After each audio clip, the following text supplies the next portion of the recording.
젊은 나이에 슈퍼카를 많이 타다 보면 타 이성을 만날 수 있는 기회들이 많아져요. 한마디로 얘기하면 리비도의 욕망을 실현할 수 있는 기회들이 많아지는 거죠. 고상하게 표현하면, 상스럽게 표현하면 여자 꼬시기 쉬워지는 거죠. 자, 연속해서 오늘 양홍희 작가랑 촬영, 부동산 이야기, 또 카포 얘기를 하자고. 네, 이제 3편인데요. 사실 저희가 예전에 현석 대표님이랑 하려다가 못한 거예요. 현석이는 몸을 너무 사려. 재미가 없어, 너무. 저희가 그때 이제 여쭤보려 했던 게 그래도 카라이프를 오래 하셨었으니까 그동안 보셨던 카푸어의 유형 이런 사람까지 만나봤다. 뭐 이런 썰 좀 가볍게 그때 풀어달라고 했었었는데 혹시 오늘 그걸 조금 해주실 수 있으세요? 카푸어는 좀 함부로 얘기하기 좀 어려운 이유가 뭐냐면 사람에 따라 기준이 너무 다르고 이건 회장님 보면 내가 카푸어일 수도 있잖아. 저희 뭐 거지처럼 사는데 왜 저런 차를 타고 다니는 거야? 요즘 페라리 아무나 다 타나 봐? 뭐 이러면서 그럴 수도 있고 네. 사람마다 기준이 다 다르잖아. 사실 뭐 남의 돈 훔쳐서 사기쳐서 번 돈으로 하는 거 아니면 자기가 번 돈을 어디서는 뭘 상관이야. 자기가 돈을 벌었는데 뭐 난 미술에 몰빵할 수도 있고 차에 몰빵할 수도 있고 하잖아. 근데 카푸어는 나는 이렇게 생각을 해. 카푸어가 어떤 기준에 따라서 집도 없고 월세 사는데 뭐 차만 페라리 타고 뭐 이런 것도 카푸어로 보는 분들도 있고 어떤 사람들은 이 사람이 비록 아직 집을 못 샀지만 젊고 소득이 많아서 그냥 뭐 한번 젊어서 타본다 이렇게 생각할 수도 있고 뭐 70억짜리 아파트에 살지만 페라리 안 타는 사람들도 많고 자기 집이 정작 없는데 페라리 막 두세 대 굴리는 사람도 있고 너무 다양한 유형이 있어서 자동차 동호회 이런 데에서 뭐 자산이 얼마가 있어야 뭐 얼마짜리 탈 수 있나요? 네. 소득이 얼마가 있어야 탈 수 있나? 이런 질문은 다 부질없는 질문이야. 그냥 말도 안 되는 질문이고 좋은 대답이 나오려면 좋은 질문이 있어야 돼. 뻘 질문을 하면 뻘 대답이 나오는 거야. 근데 얼마나 자산이 있어서야 또는 얼마나 소득이 있어야 페라리 탈 수 있나요? 아무 의미 없는 질문이고 카푸어라고 하는 건 난 이런 거라고 봐. 미술이나 집이나 이런 거랑 좀 성격이 달라. 카푸어는 리비도와 굉장히 깊게 연관이 돼 있어. 성욕망 이런 거잖아. 공작새가 서로 다른 이성을 꼬시기 위해서 날개를 크게 펼치고 자기가 몸집이 되게 큰 것처럼 또는 외부에서 공격이 들어왔을 때 너 까불래? 이러면서 딱 날개를 펼치면서 몸집이 큰 동물인 것처럼 해서 위협을 물리치고 이성을 꼬시잖아. 카푸어도 똑같다고 생각해.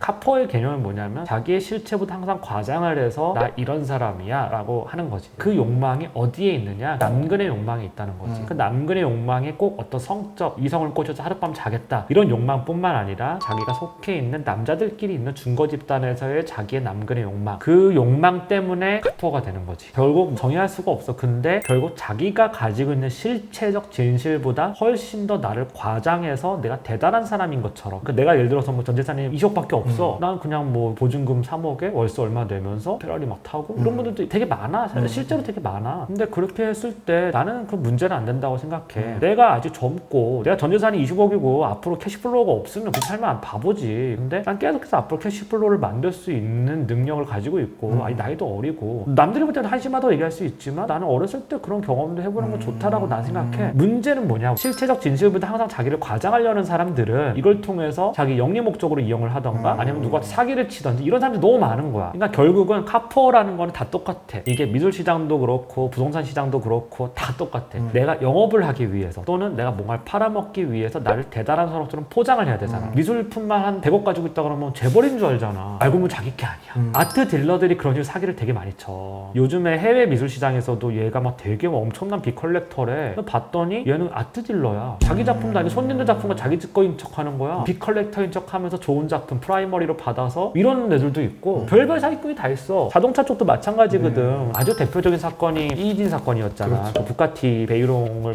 보여줌으로써 그분이 뭐 차를 진짜 좋아해서 그 차를 탄 건 아니잖아. 사실은 그걸 통해서 나를 과시하고 사람들이 이목을 끌고 이 사람 정말 재벌인가 봐 했을 때 너 돈 어떻게 벌었니? 나 투자로 벌었는데 나만 한번 믿어봐. 니도 한번 투자해봐. 이렇게 해서 끌어들인 거잖아. 그 사건의 경과를 보면 그랬던 거고 근데 그게 꼭 그 사건만 그러냐? 아니야. 크고 작게 너무 많은 거지 이 시장은. 돈이 몰리는 곳에 항상 똥파리가 몰리게 돼 있고 그 똥파리들이 자기를 과장함으로써 사람들을 끌어들여서 경제적 이득을 취하려고 하는 거 이게 안 좋은 카푸어의 모습인 거지. 뭐 당장 내가 재산이 조금 없고 나 젊은데 캐시플로우는 좀 괜찮은데 내가 재산이 좀 없는데 난 페라리가 너무 타고 싶어. 중고로 어떻게 뭐 이렇게 좀 싸게 샀어. 그리고 막 자랑하고 다녀. 그럼 그게 뭐가 문제야? 뭐 그러면 또 어때? 자기가 산 거에 대해서 자기가 책임을 지는 거잖아. 성인이고 그 사람이 나중에 쫄딱 망해서 페라리 막 팔고 이래도 자기가 책임을 지는 거고 자기가 좀 더 잘 될 수도 있는 거잖아. 그랬을 때 그때 좋은 경험이 될 수도 있는 거고 또 어떻게 보면 미술도 그렇고 자동차도 그렇고 부동산도 그런데 그 안에 섹터에 있는 네트워크 네트워킹을 형성하기 위해 들어온 사람이 되게 많아. 차 쪽에도 부자들이 있고 미술 쪽에도 부자들이 많고 이러다 보니까 그 사람들과 친해지고 싶은데 그걸 사야 되잖아. 근데 나는 그 정도 능력은 솔직히 안 돼. 근데 난 이 사람들과 친해지고 싶어서 들어오는 분들도 되게 많아. 사업 목적으로. 꼭 이게 굉장히 여유가 많고 이래 타는 것도 아니야. 젊은 사람들이 많이 타는데 젊은 사람들 중에서 부모가 잘 살아서 타는 분들도 있고 자기가 나름 캐시플로우는 되게 괜찮은 한 달에 뭐 1억씩 벌고 뭐 이런데 아직 내가 지분 못 사. 이런 사람들이 섞여 있단 말이야. 아예 정말 힘들게 타시는 분들 되게 많고 페라리를 타는데 정말 힘들게 타는 사람이 생각보다 많아. 결국 이제 우리가 문제라고 얘기하는 거는 과장을 함으로써 자기의 경제적 이득을 좀 취하려고 남을 속이는 이런 행위가 문제가 되는 거지. 뭔 상관이야 그게. 그러면 그거랑 또 반대로 어린데 자기의 어떤 능력보다 조금 더 좋은 차를 탔을 때의 좋은 점은 없을까요? 나는 좋은 점 많다고 생각해. 결국 난 이게 슈퍼카라고 하는 소재가 양날의 검이라고 생각해. 잘 쓰면 굉장히 좋은 칼이 돼서 맛있는 요리를 만들 수 있는 그런 게 되지만 잘못 쓰면 나를 갉아먹고 나를 찌르는 도구가 될 수 있다고 생각해. 양날의 검이다. 내 경험상 봐도 그렇고 나도 그랬고 자기가 자기의 어떤 솔직히 말하면 분수에 맞지 않는 무언가를 하면 자기가 대단한 사람인 것 같아. 왠지 알아? 주변에서 자꾸 치켜 세워줘. 대단하세요. 존경해요. 사실 내 콘텐츠 보시는 분들 중에 고등학생이나 그냥 대학생 아직 사회생활 안 해본 분들도 되게 많을 것 같은데 예전에도 이런 얘기를 했지만 뭐 좋은 차 타고 럭셔리 라이프 좀 즐긴다고 제발 존경해요 이런 얘기 안 했으면 좋겠어요. 저한테도 해당되는 얘기고 왜냐하면 그 사람이 정말 우리가 존경할 만한 라이프를 살고 있는지 그럴 만큼 그런 라이프 스타일을 가지고 그런 철학과 신념과 사고를 가지고 살아가고 있는 사람들 어떻게 압니까? 페라리 좀 타고 좋은 집에 살고 돈 좀 있다고 그 사람이 존경할 건 아니잖아요. 어떻게 벌었는지도 모르고 법을 위반하지 않고 벌었다라고 해도 어떻게 보면 자본시장에서 승자일지 모르겠지만 정말로 그 사람이 사회적으로 존경받아야 되는 건 다른 문제죠. 예를 들어서 코인으로 하루아침에 일확천금을 번 사람을 우리가 존경해야 되는 건 아니잖아요. 도덕적인 문제가 아니에요. 정말로 사회적으로 부가가치를 창출을 하고 예를 들어서 네이버 의장이나 카카오 의장 이런 사람 존경할 만하죠. 정말 얼마나 많은 부가가치를 창출했어요. 우리 사회에 얼마나 많은 고용을 창출했어요. 정말 존경할 만한 사람들이고 저는 그런 사람들이 거인이라고 생각해요. 물론 난 그분들의 사생활 아무것도 몰라. 직접 아는 사람도 아니고 신문기사랑만 봤을 때 네이버랑 카카오가 정말 더 좋은 회사라고 생각을 해요. 그 사람들이 가지고 있었던 비전과 이런 게 실현이 됐고 결과적으로 이 사람이 돈을 많이 벌었다 해서 그 사람을 존경할 만한 건 아닌 것 같아요. 제발 유튜브 보고 존경 안 했으면 좋겠어요. 어쨌든 전 그렇게 생각을 하는데 얘기가 조금 샜는데 좀 샜다. 질문이 뭐였지? 어릴 때 좋은 차를 타면 좋은 점. 좋은 점 많다고 생각을 해요. 양날의 검이라 그랬잖아요. 잘 쓰면 되게 좋다고 생각을 해요. 어릴 때 부잣집에 태어났던 아는 집에 태어났던 평범한 사람이든 뭐 능력이 출중한 사람이든 뭐든 간에 모든 사람들은 자기가 속해 있는 섹터에서만 살아가잖아요. 물론 안 그러신 분들도 있죠. 굉장히 다이나믹하게 사시는 분들도 계시지만 대부분 그렇게 살지 못하거든요. 어느 섹터에 가더라도 거기서 되게 배울 만한 점을 가지고 있는 사람들이 있고